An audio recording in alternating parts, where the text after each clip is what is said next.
Hello guys, tour house naman tayo. Oo mga te, tour house.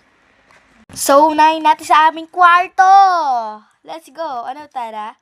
So, ito na guys, ito pala yung desk ko. Yeah, it's just a little. And ito yung iga ng kapatid ko. Dito yung igaan namin ng isa ko pang kapatid. Yeah. This is our fan. Kasi magsasummer na dito sa Spain. Ayan eh. Nakugulo pa to. Ayusin natin yan. And next naman tayo ay sa sala. Ito yung sa amin.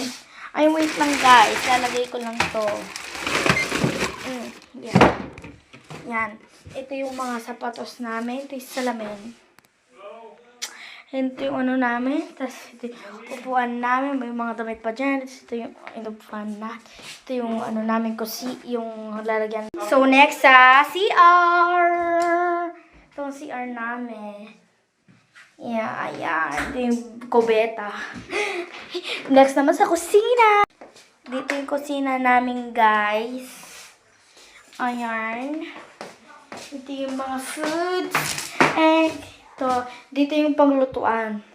Pwede din dito magluto. Tapos dito yung pag-init. Tapos dito yung mga panggamit. Ito yung pang ano-ano. Pang ano-ano te. Ito yung mga kutsarita. Mga kutsara at tinidor. Ito yung mga kailangan na gamitin. Ito naman yung mga paglalagyan at paglalagyanan nga. Yan, di ko alam kung yung mga yan. Dito yung mga ganyanis. Pag-ugasan. Tapos paglalagyan ng pag-init ng water. And dito yung mga pinggan. And mga baso. Ano kaya to? Mga kanin.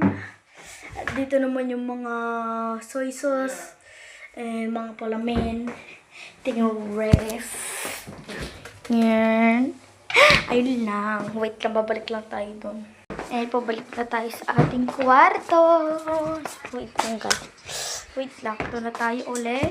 Yan, upo muna tayo. Wait lang. So, tapos na ako mag-house tour. Ayun lang ang house tour namin guys. Pero wag kakalimutan ang alcohol. Alcohol. Yeah. Nasa pwede. Wait lang guys. Yan. Wait lang no. Cut ko lang. So yan. Sorry guys. Nakinat ko kasi. And ito. Bili na kayo ganito. Napaka-cute. So dun na magtatapos sa aking vlog guys. See you my next vlog. Adios.